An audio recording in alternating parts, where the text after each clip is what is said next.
graça e a paz do nosso Senhor Jesus Cristo seja com todos nós.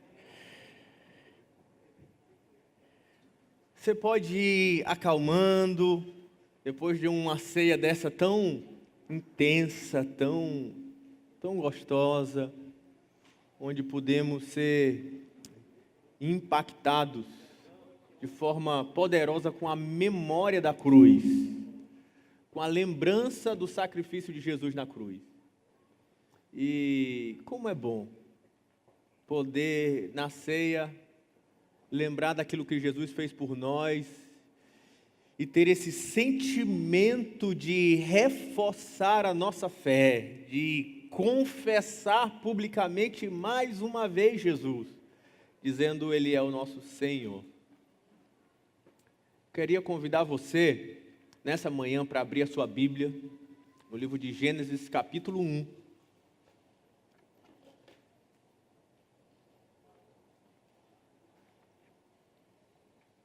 A partir do verso 26. Obrigado. Gênesis capítulo 1, a partir do verso 26. E para quem esteve aqui conosco na última vez que eu preguei, nesse ano eu vou estar expondo Gênesis capítulo 1 até o capítulo 11. É a primeira parte do livro de Gênesis, é conhecido como o prólogo primevo, ou a história primitiva da Bíblia. E nela estão os princípios de todas as coisas, os grandes temas teológicos: quem sou eu, a origem do mal, quem é Deus, a justiça, a graça, a misericórdia, a promessa futura. Esses temas, grandes temas teológicos, estão introduzidos no prólogo primeiro. Gênesis capítulo 1. Vai dar jeito aí, Patrick, senão eu pego o microfone normal mesmo.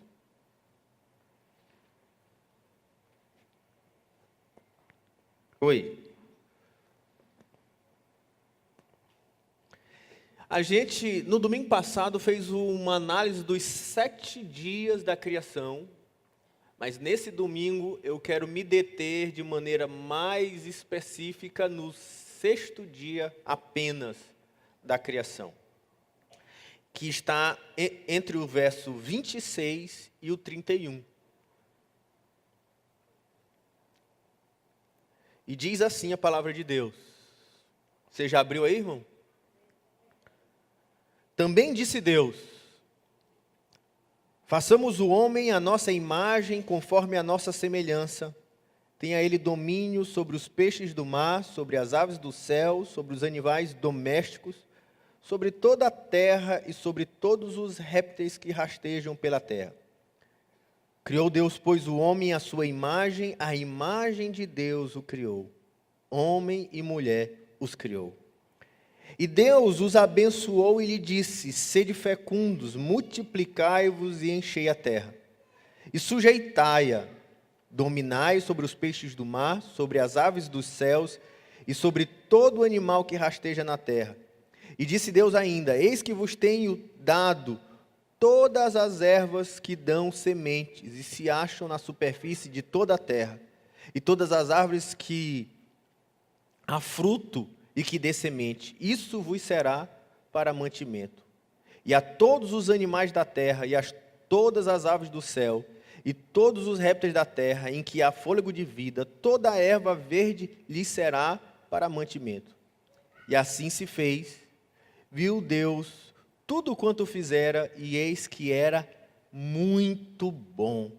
E houve tarde e manhã, o 6º dia. Eu queria introduzir o tema dessa manhã, que é a missão de Deus. Quando Deus criou o homem, quando Deus criou todas as coisas, quando Deus criou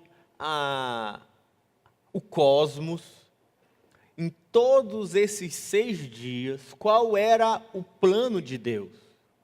qual era a missão de Deus, qual era o propósito de Deus. Isso fica bem claro quando a gente chega no 6º dia da criação e a gente descobre quem é o homem. E essa é a resposta que nós pretendemos dar. Para a gente entender a missão de Deus, nós precisamos entender quem é o homem.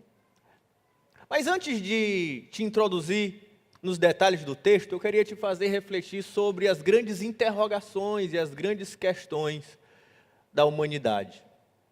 Nós vivemos numa época onde há uma grande crise de identidade.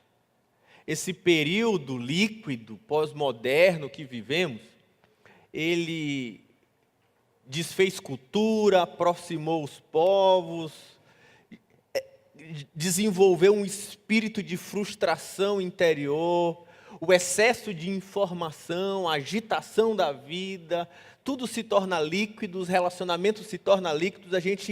Resultado disso e de todas as decepções e perguntas que são feitas nesse tempo, a gente não sabe mais quem nós somos, por que estamos aqui, qual é o propósito da vida, para que eu devo continuar existindo.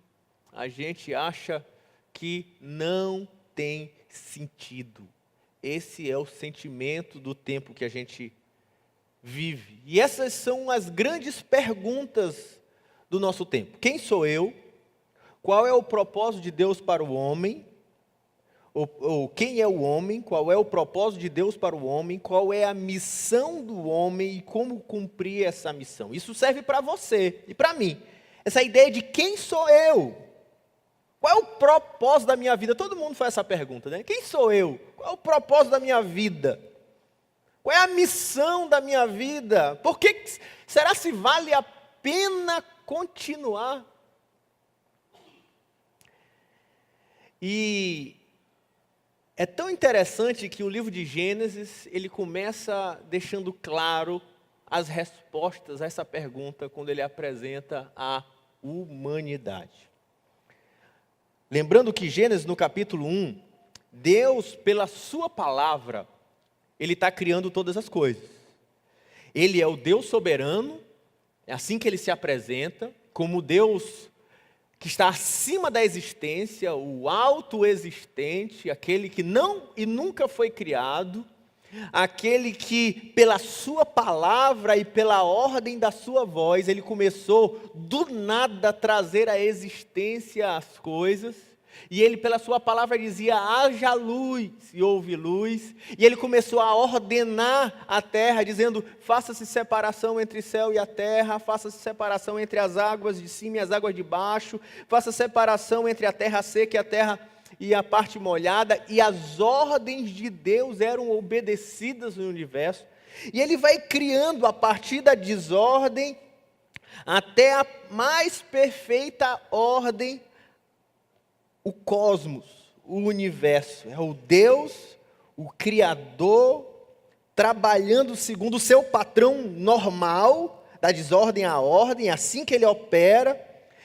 E nesse texto que, como nós vimos no domingo passado, e quem não viu está no nosso canal do YouTube, as nossas mensagens anteriores, é só você ir lá no Catedral de Louvor Maranata no YouTube, você vai encontrar ela lá. E esse é o padrão normal de Deus desenvolver, e a gente percebe também que a finalidade desse texto, ela não é científica, como nós vimos, mas ela é profundamente teológico em uma forma poética. Mas chega um momento no texto especial que ele começa dizendo assim, verso 26, 6º dia, o começo do 6º dia. Também disse Deus: façamos o homem a nossa imagem. A imagem de Deus o criou. Façamos o homem a nossa imagem, conforme a nossa semelhança. E a primeira verdade que a gente aprende logo nesse texto é que nós fomos criados diferente do resto da criação. Nós fomos criados à imagem de Deus. E isso marca o momento tão especial do sexto dia. Porque começa logo com a maneira que ele cria. Nos outros ele disse: terra, dê os animais.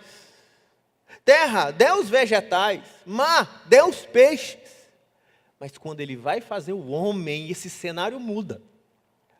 E de uma maneira majestosa. Porque o plural no hebraico, ele tem esse tom majestático. É isso que ele está criando um ambiente agora nobre, especial, dizendo: façamos. Nesse alto diálogo de Deus que o cristianismo, 1500 anos depois do texto, percebe esse Deus falando com a Trindade de maneira linda. É diferente dos demais seres criados. Agora há um cenário solene e majestoso. Façamos. Onde há essa reunião no céu da própria Trindade, planejando agora aquilo que, pelo tom, revela que é a coroa da criação. Toda a criação, ela é, até o quinto dia, é um cenário sendo construído para que agora a parte principal fosse colocada nela, que é o homem. Caminhando a partir desse tom já para o ápice da criação. E eu vou pular para o versículo 27, para te mostrar outro detalhe que mostra como a criação do homem é diferente. Ele diz assim: criou Deus, pois o homem à sua imagem, a imagem de Deus criou, homem e mulher os criou. Ele repete a palavra criou 3 vezes.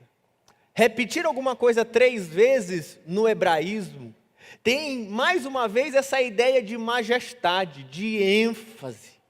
E agora, na criação do homem, inclusive o tom ele muda de uma narrativa para uma poética, um paralelo progressivo que se repete, mostrando ele criou o homem, ele criou o homem, ele criou o homem, mostrando que a criação do homem era um momento especial dos 7 dias, mostrando pelo esse tríplice bará, como chamam os estudiosos, a singularidade da criação humana. E ainda tem um outro detalhe que mostra que a criação do homem é a grande coroa, é a cereja do bolo da criação. Quando ele diz, no final, pela 9ª vez, ele fala sobre a criação como algo bom, mas ele primeiro diz: isso era bom, e viu que era bom, e viu que era bom, mas quando ele chega no verso 31, ele viu tudo quanto fizera, e eis que era muito massa. Sabe, não era só bom, era bom demais. Vai mostrando quem é o homem, como essa coroa dos planos de Deus. E aí ele vai revelar outra coisa singular na criação do homem. Ele diz que ele criou o homem, então disse: façamos o homem a nossa imagem. Mais uma vez, continua o plural, mas ele vai falar agora, a nossa imagem, conforme a nossa semelhança. Essa é mais uma expressão ímpar. A humanidade agora, ela é a imagem de Deus impressa na terra. A intenção de Deus a fazer o homem era para que quando a humanidade olhasse o homem andando por meio dos seus jardins, se lembrasse de Deus. Para que a presença do homem no meio da terra revelasse como um espelho a imagem de Deus na terra. Que privilégio, que honra a humanidade recebe, que graça Deus dá à criação do homem, quando Ele escolhe o homem para imprimir nele a sua imagem, para que ele lhe represente na criação. Por exemplo, nos reis do Antigo Oriente, e você vai lembrar isso, por exemplo, quando, numa história, quando os amigos de Daniel não quiseram se prostrar diante de quê? Vocês lembram de quê? Da estátua de Nabucodonosor. Um rei, quando ele conquistava, fazia parte da praxe administrativa do Oriente Médio. Quando um rei conquistava uma nação nova, ele erigia uma grande imagem sua. E o que significava aquela imagem? Significava: eu sou o dono dessa terra. Aquela imagem representava o rei que reinava sobre aquele lugar. Eu vou trazer uma figura muito próxima disso, do nosso século. Na guerra dos Estados Unidos contra o Iraque, o que marcou o fim da guerra, quem lembra? A queda da estátua de Saddam Hussein. Vocês lembram disso? Momento histórico. Essa era a ideia. Ele estava trazendo de uma prática do Oriente Médio a linguagem de quando Deus, ele estabelece o homem, ele está dizendo: eu estou colocando a minha imagem na terra para que toda a terra saiba que eu sou o Senhor da criação. Para que toda a terra saiba que eu sou o Rei do cosmos, o Senhor do universo. Deus cria o homem para ser uma representação fiel e adequada de Deus. Para que a gente fosse a cara do Pai, como um filho. Que quem olha para o filho lembra do pai, quem olha para o filho lembra da mãe, não é assim? A ideia era para que, quando se olhassem para a humanidade, a terra se lembrasse de Deus. E isso nos dá um privilégio muito especial, porque quando a gente é criado à imagem de Deus, há uma realidade que é diferente em relação ao resto da criação. A imagem de Deus nos capacita a nos relacionarmos com Deus. Só quem tem condição de ter uma relação com Deus, de se comunicar com Deus, de ser família de Deus, é só o homem na criação. E esse é um dos grandes privilégios que Deus graciosamente concedeu à humanidade quando fez do homem a sua imagem. Nós podemos ser membros da família de Deus, a cara de Deus, podemos falar com Deus, ouvir a sua voz. Não é à toa que Noé pode ouvir a voz de Deus, Adão pode ouvir a voz de Deus, Abraão pode ouvir a voz de Deus, Moisés era amigo de Deus e falava com ele face a face, e Jesus nos diz: não vos chamo de servos, eu vos chamo amigos. Yes! Que privilégio a humanidade tem. Somos amigos de Deus. Eu queria aplicar essa primeira parte sobre essa missão de Deus, entendendo quem é o homem, cantando para você assim: quero que valorize o que você tem. Você é um ser, você é alguém tão importante para Deus. Nada de ficar sofrendo angústias e dor nesse seu complexo inferior, dizendo às vezes que não é. Eu venho falar do valor que você tem. Oh, eu venho falar. Glória a Deus. Muito bem, esse coral estava bonito. Esse é um valor intrínseco do homem. Deus te imprimiu a imagem dele sobre nós e nos fez parte da família dele. Nos deu o privilégio de poder gozar da intimidade de Deus, de ter a capacidade capacidade de caminhar com Ele, ouvir a sua voz. Ele escolheu o homem e por isso Ele se revelou a nós ao longo da história, pela que sabemos das Escrituras. E Ele ainda se relaciona e quer se relacionar conosco, ainda hoje. Ele se revela na criação, como um pai que fez o seu próprio filho, como alguém que ama de maneira especial. Tem toda a criação, mas Ele amou de maneira especial, e esse éramos nós. Glória a Deus. A humanidade foi feita de maneira única para se relacionar com Deus em amor. Por isso nós fomos criados para ser esse espelho de Deus na terra. Sabe qual é o propósito maior da sua vida? É fazer com que quando as pessoas e a terra olhem para você, eles vejam a glória de Deus.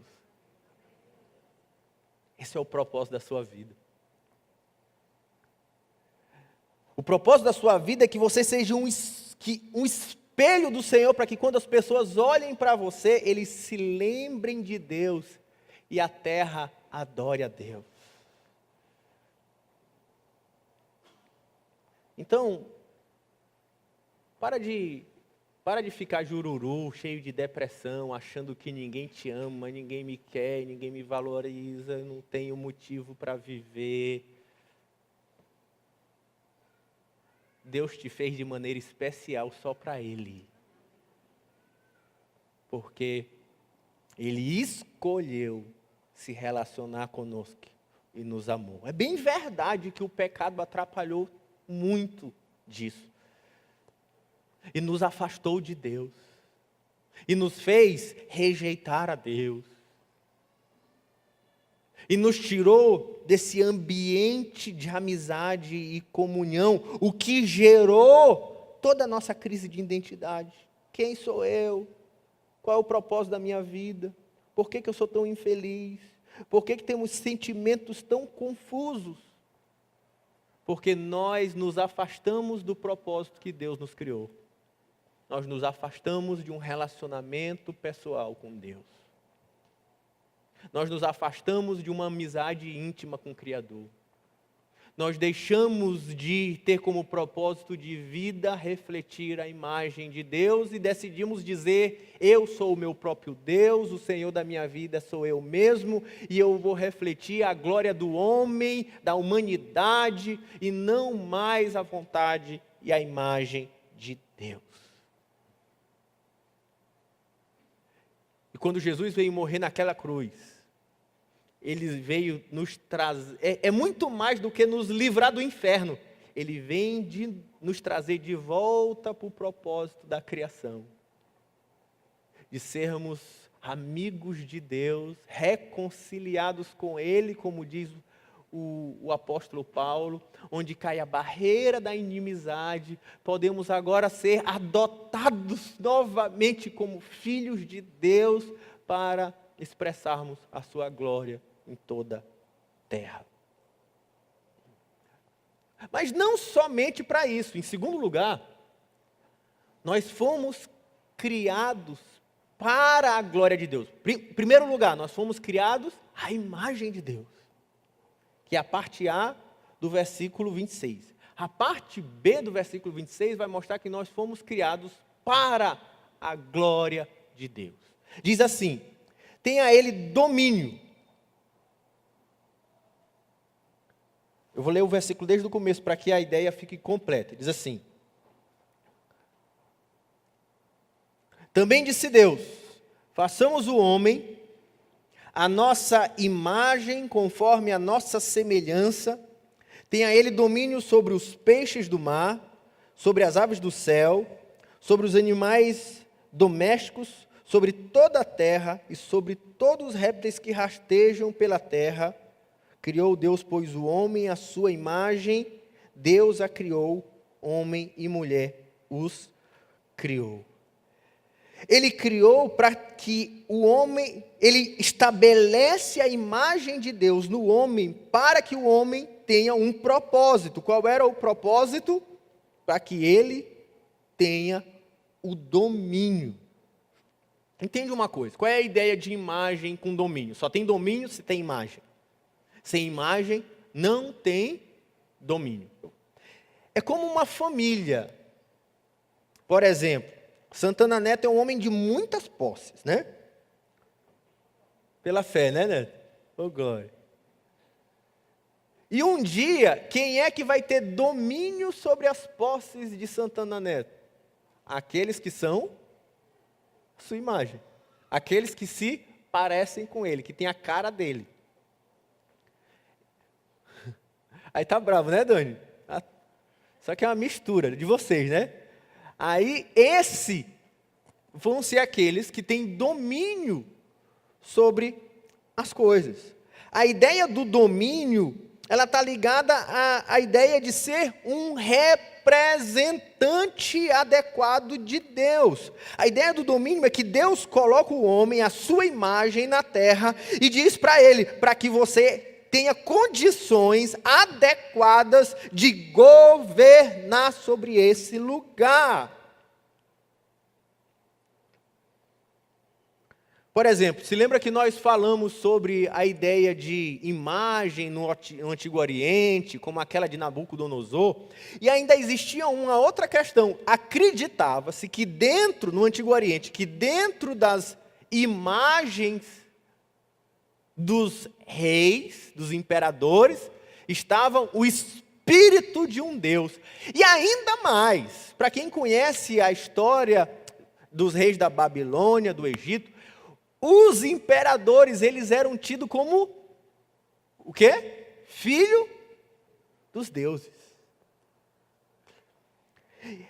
O que está acontecendo aqui é uma linguagem muito próxima a essa, dizendo assim: há um filho do Deus que rege a terra, há uma imagem de Deus cheia do Espírito desse próprio Deus, capacitado por esse próprio Deus para reger a sua criação.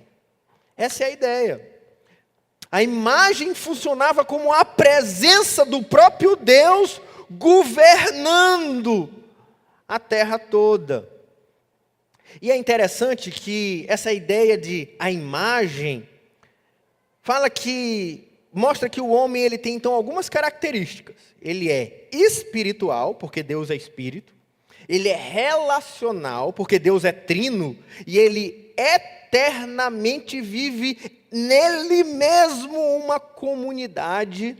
Ele é um ser moral, porque Deus tem as suas vontades e a sua própria lei. E ele é um ser intelectual que tem capacidade de planejar e executar os seus planos. Ele é Deus. E ele coloca a sua imagem e semelhança dentro do homem, para que ele pudesse agora, nessa capacidade, reger o cosmos, a criação, a terra, podendo aqui na terra se comunicar com Deus, podendo na terra cultuar a Deus, e nessa relação, ou a partir dessa relação, ele podia obedecer e implantar a vontade de Deus na terra, vivendo uma comunhão profunda com o homem com o próprio homem, o homem com Deus, o homem com a natureza e com a criação, num ambiente de amor, desenvolvendo a criação pelo seu intelecto, fazendo com que a terra se expandisse,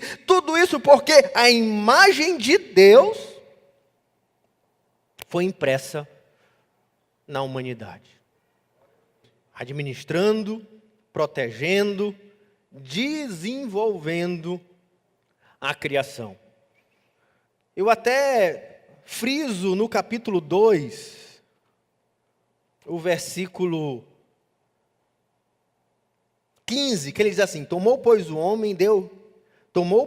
o Senhor Deus ao homem e o colocou no jardim do Éden para o cultivar e o guardar. Essa é a ideia. Ele colocou o homem na terra e diz: agora produza e guarde.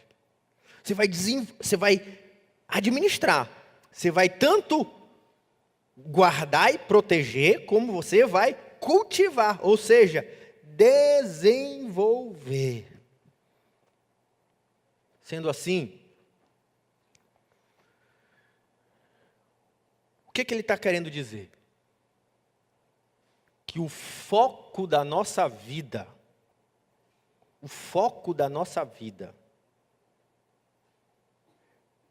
não está em nós mesmos. É isso que ele está falando. O foco da nossa vida é viver para fazer a vontade de Deus. A nossa vida está em desenvolver a terra, está em guardar a natureza, está em fazer com que a imagem de Deus, a glória de Deus esteja estabelecida na terra, irmão. Esse é o propósito da sua vida. A sua vida é ser um governante, um regente de Deus, que implanta a vontade de Deus na terra. Essa é a nossa obrigação, desenvolver a terra de uma maneira tal que a terra seja cheia da glória de Deus. Viva no padrão de Deus, onde Deus reine através de você, pela imagem de Deus impressa em você. Esse é o propósito da sua vida. Você não vive para si mesmo, você vive para a glória de Deus.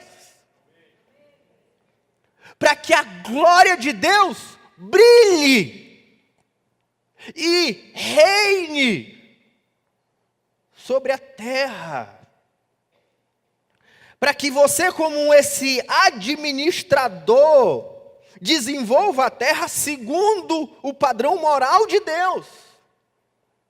Desenvolva a sua família segundo o padrão moral de Deus, a vontade de Deus, a palavra de Deus, a lei de Deus, nesse ambiente de amor e harmonia, segundo a natureza que o Deus imprimiu em nós.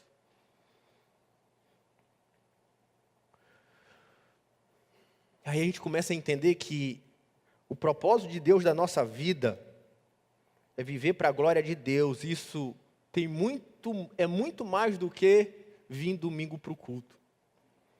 É muito mais do que ir para a célula. É muito mais do que escutar um sermão. É muito mais do que cantar canções. Tem a ver como você vive a sua vida. E a Bíblia diz, o apóstolo Paulo diz: quer comais, quer bebais, ou fazer qualquer outra coisa, faça tudo para a glória de Deus. Tudo. Sabe o relacionamento com a sua mulher? Leva ela para jantar, um restaurante bem caro, comprar uma bolsa,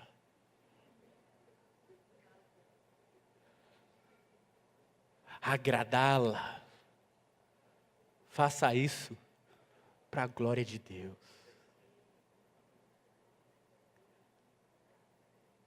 Sabe quando você diz assim: eu vou gastar tempo com os meus filhos, em meio ao meu tempo agitado, do meu trabalho, das minhas obrigações, mas eu vou ter ao longo da minha semana momentos que eu paro tudo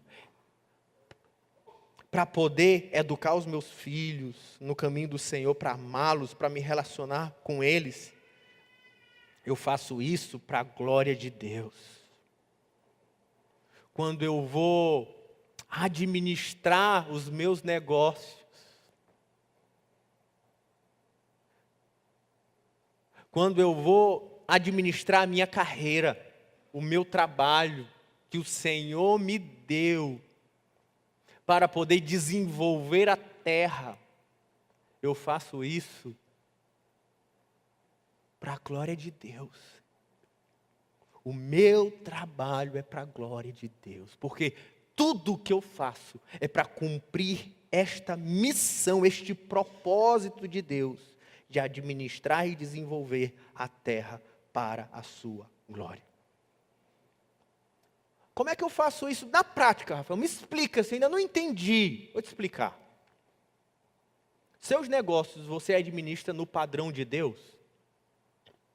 Você estabelece o padrão de justiça de Deus, da palavra de Deus, de honestidade de Deus? A maneira que você administra os seus negócios reflete a imagem de Deus.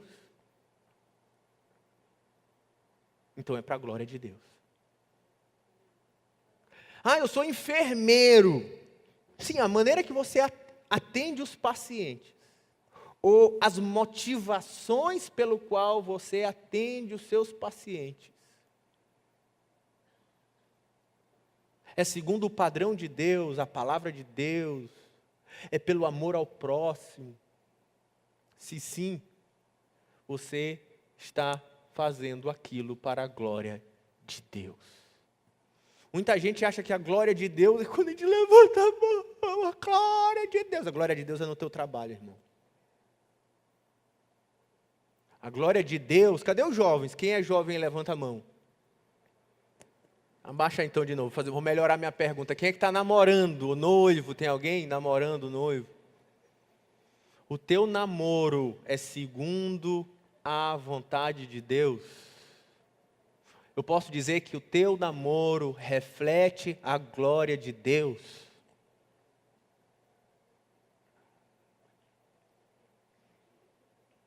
Se você entende isso, quando você está sentado no sofá da casa da tua sogra, e o hormônio começa a esquentar a face, e ruborizar as bochechas, e você se levanta e vai para casa. É culto de fogo, irmão! Oh glória! Deus se alegra e diz, esse é meu filho, vivendo para a glória de Deus. Nós fomos chamados para refletir a imagem de Deus em tudo que nós fazemos. Na missão de Deus de administrar a terra conforme a sua palavra. Então, administrando a nossa família, os nossos negócios, a nossa carreira, tudo é para a glória de Deus. Não é à toa que esse ano nós começamos esse grupo, Saul, Rafinha e mais uma equipe, que tem se chamado Deus, Carreira e Negócios. É justamente para gerar esse choque, assim, como assim, Deus e negócios? Não, justamente é para deixar bem claro, se essas coisas são separadas na sua vida, não deveriam ser. Se você tem uma parte da sua vida religiosa e outra parte secular, profana, você não entendeu a missão de Deus para a sua vida. Você vive para espelhar a imagem de Deus na terra, para implantar a vontade de Deus na terra. Sendo assim, essas verdades ficam mais claras no terceiro ponto. Quando a gente sabe que a gente foi criado à imagem de Deus, para a glória de Deus, para espelhar a glória de Deus, administrar e desenvolver a terra para a glória de Deus, conforme a imagem de Deus, mas debaixo ou sob a bênção de Deus. Quando ele diz no verso 28, ele diz, e Deus os abençoou e lhes disse, o quê? Sede fecundos, multiplicai-vos, enchei a terra, sujeitai-a e dominai-a sobre os peixes do mar, sobre as aves do céu, sobre todo animal que rasteja pela terra, e disse ainda mais, eis que vos tenho dado todas as ervas, e depois ele vai dizer, todos os animais, todos os aves, todos os peixes, tudo vos será por mantimento. Essa era a bênção de Deus. Você não ia só receber essa graça de ser a imagem de Deus, essa missão de administrar a terra para a glória de Deus, conforme o padrão ou a imagem de Deus, mas você faria isso debaixo da bênção de Deus. A primeira coisa que eu queria ver contigo aqui é o que é bênção. Hoje nós vivemos numa época que está todo mundo atrás da bênção. Oxe, a bênção. Vamos atrás da bênção, irmão. É o culto da bênção. É oração forte, né? Que agora tem oração e tem oração forte, né? O que é bênção? Para um judeu, bênção é estar debaixo da paz do Senhor, da shalom do Senhor. É eu estar debaixo do favor de Deus, numa relação com Deus. Eu não estou debaixo da ira de Deus, eu estou debaixo da graça, da paz de Deus, então eu estou debaixo da bênção. É como um súdito que está dentro dos territórios de um rei. E quando eu estou como súdito dentro dos territórios de um rei, era assim que eles imaginavam, esse rei me garante trabalho, sustento e proteção. Eu estou debaixo da bênção daquele rei. Você está entendendo? Quando você se sujeita àquele rei. E ele diz assim: se você entende que é a imagem de Deus, feito para se relacionar com Deus e administrar toda a terra que eu criei, segundo Deus, para e conforme a minha imagem, ou seja, para a minha glória, vocês vão vir fazer isso pela minha bênção. E a bênção tem essa ideia de ter, por um lado, o favor de Deus, segundo lado, uma autorização de Deus. Vocês têm autorização, essa é a minha vontade para você, essa é a minha missão. Por isso que eu disse que agora o propósito, a missão fica mais claro quando a gente entende qual é a bênção que Deus deu para o homem. E a primeira bênção, eu gosto dessa, é a bênção da multiplicação. Agora que eu tenho, vou voltar um pouquinho aqui, estou repetindo alguns conceitos para que você compreenda bem. A gente foi feito à imagem de Deus, com esse propósito de desfrutar da presença de Deus, com esse privilégio, na verdade, de desfrutar da presença de Deus, com esse propósito de viver para a glória de Deus, com essa bênção de refletir a glória de Deus na terra. Ele diz agora, o que faça? Multipliquem. Multipliquem-se, sede fecundos, encham a terra. De quê? De quê? Encham a terra da glória de Deus. Encham a terra da imagem de Deus. Você está me entendendo, irmão? A vontade de Deus, a missão de Deus é criar uma terra, que essa terra fosse cheia da glória de Deus. Que a glória de Deus habitasse e enchesse toda a terra. Como é que Deus cumpriria a sua missão de encher a terra com a sua glória, imprimindo no homem a sua imagem e mandando que ele se multiplicasse? Deus quer encher a terra da glória dele. Essa é a missão de Deus, essa é a vontade de Deus, encher a terra da sua glória. Por isso ele diz: espalhem-se. Essa é a missão do homem. Encham a terra da glória de Deus. E tem duas maneiras que a gente pode fazer isso. E é engraçado um pouco essa reflexão.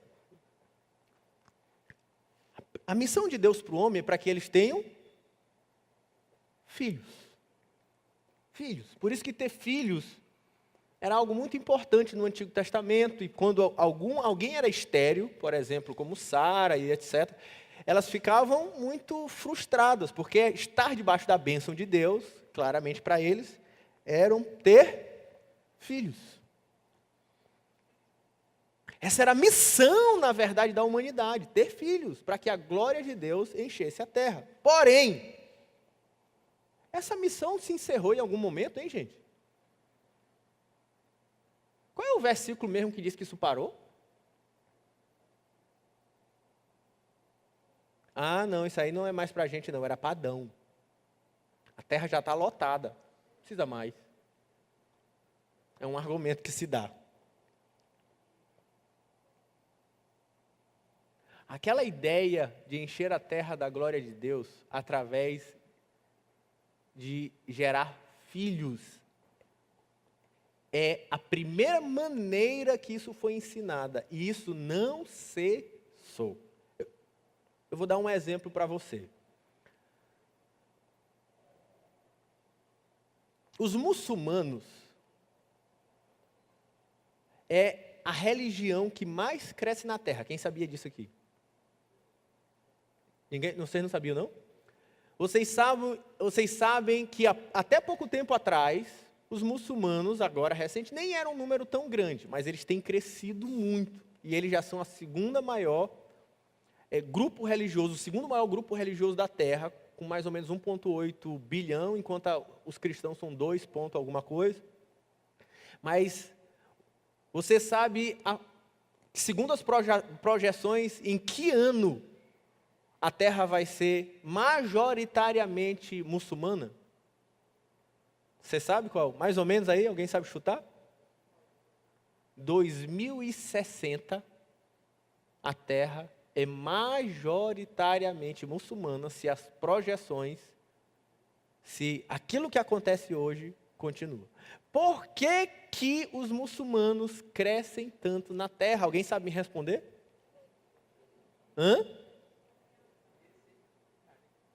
Porque eles se multiplicam pela fertilidade. Enquanto que na Europa, por exemplo, uma mulher cristã tem em torno de 1,5 filho de média, uma muçulmana tem 3. E detalhe, sendo que um homem cristão normalmente tem quantas mulheres cristãs? Uma, né? E um muçulmano tem quantas mulheres cristãs? Várias. Não, muçulmano, eu falei cristã. Um homem muçulmano tem quantas mulheres muçulmanas? A lei permite várias. Então eles têm um poder de multiplicação que não é pela evangelização, não. Eles geram filhos e educam os seus filhos rigidamente na lei muçulmana. E por causa disso eles estão se espalhando pelo mundo. A França hoje já é praticamente um país muçulmano. Se você não sabe, há bairros muçulmanos na França onde uma mulher não pode mais andar sem burca, em Paris. Não estou falando lá na Síria, não. E esta missão era uma missão que foi dada ao povo de Deus. Ou seja, há ainda uma maneira que nós temos para multiplicar a imagem de Deus, a vontade de Deus, a palavra de Deus, a glória de Deus na terra. Como é? Gerando filhos e educando-os na palavra do Senhor. É missão de Deus para nós, irmãos. Por isso eu queria dizer uma coisa para você. Mãe, quem é mãe aqui? Mãe, vou falar mais com mãe que pai, porque pai é bicho relaxado, né? Uma mãe que dedica sua vida para cuidar dos seus filhos, gerar filhos e cuidar deles, é tão valioso para a missão de Deus quanto ao missionário no campo transcultural.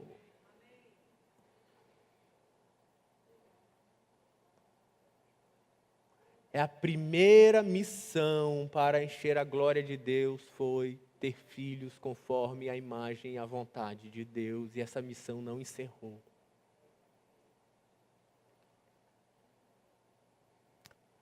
Isso me faz entender até melhor o texto de 1 Timóteo capítulo 2, quando ele diz assim, que a mulher ela é salva dando luz a filhos. Quem lembra desse texto? Tão confuso aquele texto. Hoje me dá uma luz de entender, sim, porque você está debaixo da bênção de Deus, quando cumpre essa primeira missão de encher a glória de Deus, gerando filhos, conforme a imagem de Deus, educando-os na palavra, para que a vida deles expanda a imagem de Deus e a vontade de Deus na terra.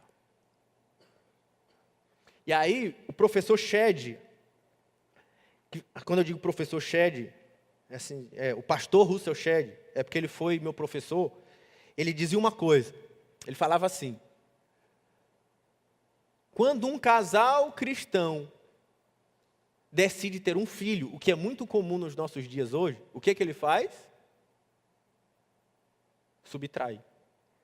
Porque quando morrer 2, cristãos deixam 1. Quando fazem 2, o que eles fazem? Substitui. Quando tem 3, soma. Quando tem 4, multiplica.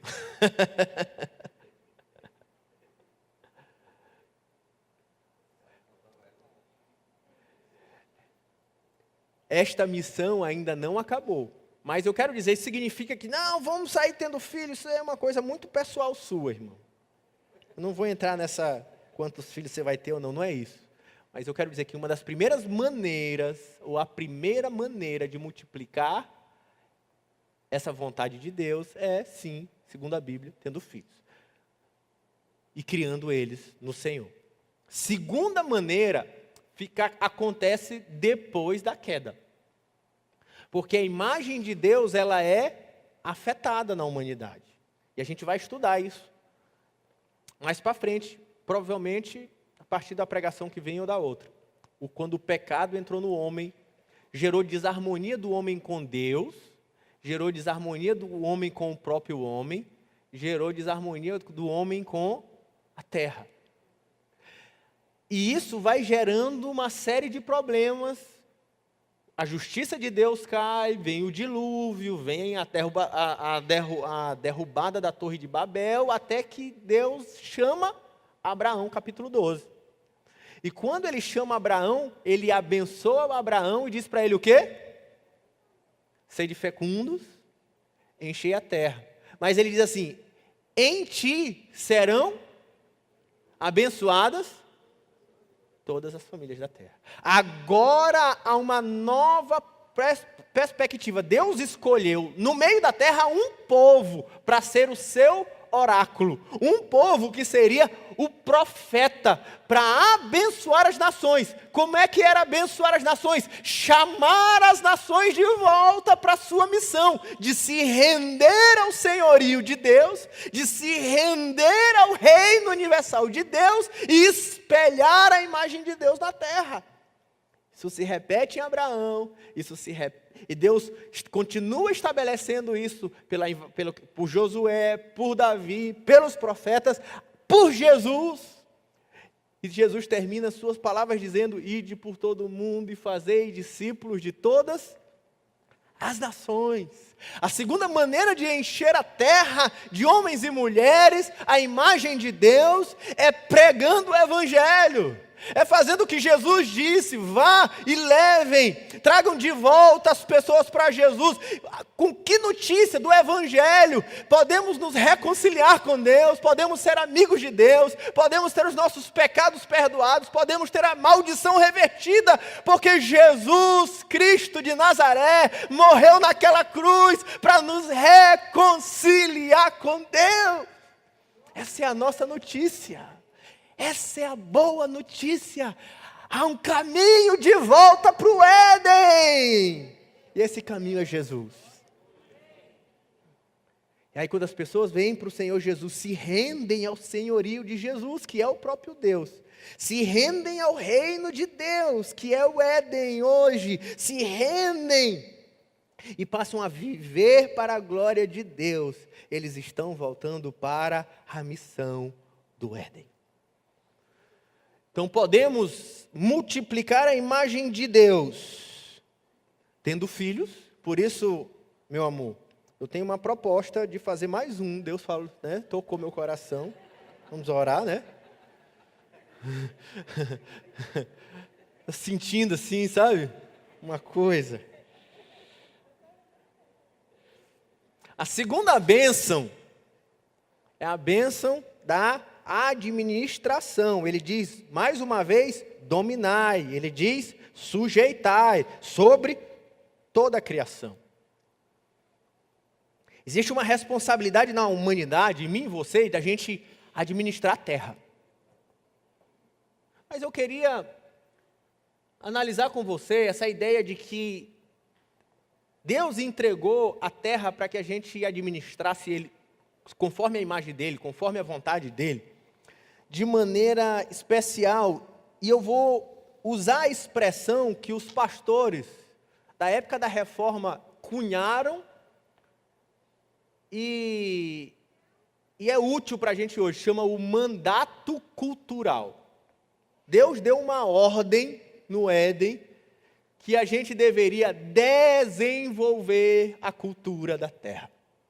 Essa responsabilidade Deus deu ao homem. Ele colocou o primeiro casal, e esse primeiro casal recebeu uma responsabilidade agora. A cultura, o desenvolvimento da terra é responsabilidade de vocês. E eles fizeram isso colocando o nome aos animais, tendo filhos e assim por diante. E a partir disso, muita coisa foi acontecendo. Se você olha, e nós vamos estudar isso mais para frente, logo nos descendentes de Adão e Eva, vai vir os primeiros construtores de tenda, os primeiros músicos lá com Jubal, as primeiras cidades foram construídas, os primeiros edifícios. A gente vai vendo, e no capítulo de Gênesis, a cultura sendo desenvolvida, a língua vai sendo cunhada, e o homem vai desenvolvendo a terra, porque a bênção de Deus lhe capacitou para isso. Essa é a sua e a minha responsabilidade. É mais do que isso, é sua e a minha missão desenvolver a terra.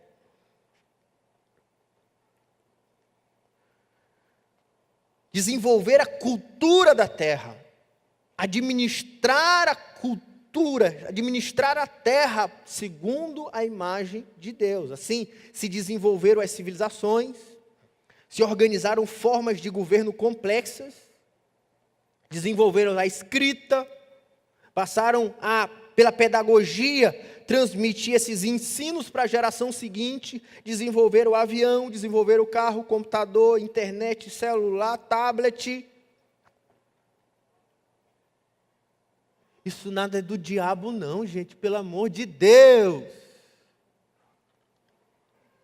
Tudo isso aconteceu porque Deus abençoou o homem com essa capacidade, para cumprir essa missão. Larga de ser besta. E achar que tudo isso, isso é do diabo, tudo é do diabo. Do céu a gente vai viver todo mundo nu com folha, vivendo debaixo das árvores, novo céu, nova terra. Se Deus nos abençoou com essa capacidade, é porque Deus nos fez parceiros, tanto da multiplicação da terra, produzindo vida, quanto da administração da terra, através da nossa ciência, do nosso trabalho. Se tudo é para a glória de Deus, eu vou ser o melhor estudante para a glória de Deus, eu vou ser o melhor aluno para a glória de Deus, eu vou me dedicar ao máximo, porque não é para mim, não é para o meu pai, não é para o meu professor, é para a glória de Deus. Em Efésios, ele diz aos servos que eles sirvam aos seus senhores, aos seus patrões, modernizando a linguagem, como quem serve ao Senhor, como quem serve a Cristo. Está em Efésios, capítulo 5, se eu não me engano. Não há competição, a questão é como você faz isso.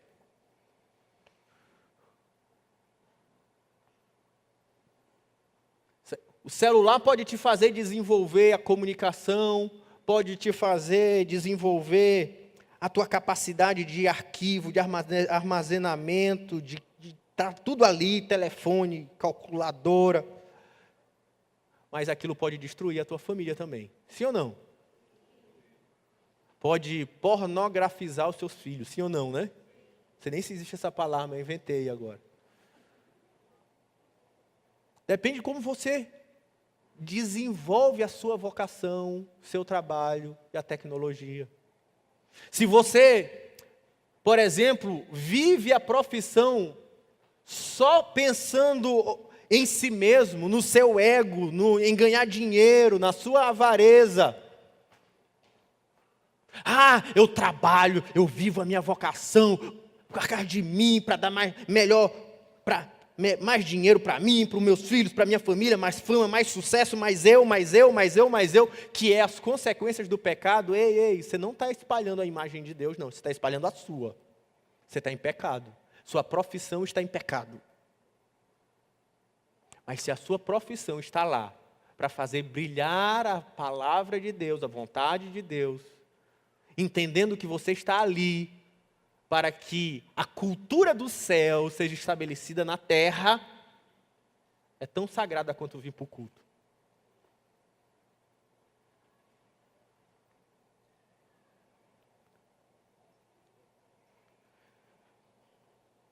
Sua vida tem um propósito: administrar e desenvolver a terra para a glória de Deus. E por fim, se você entende quem você é, você está debaixo da última bênção, que é a bênção da provisão. Tudo vos será por mantimento. Tudo vos será por mantimento. Os animais, as aves, os répteis, os vegetais, ele diz, pela graça de Deus, diz o verso 29, eis que vos tenho dado. Nosso maravilhoso Criador, com poder ilimitado e sabedoria inesgotável, criou tudo e nos entregou. E diz assim, desfrutem, não há de faltar nada. Quando vocês estão diante do meu reino, nada vos faltará, porque eu vou prover, eu vos tenho dado, e tudo isso vos será por mantimento. Quem está alinhado com a bênção de Deus não tem falta de nada, porque eu posso me lembrar do restante das Escrituras e saber, porque se o Senhor é o meu pastor, nada me faltará. Aquele que buscar em primeiro lugar o reino dos céus, as demais coisas vos serão acrescentadas. Porque quem está debaixo do reino de Deus, está debaixo do cuidado de Deus.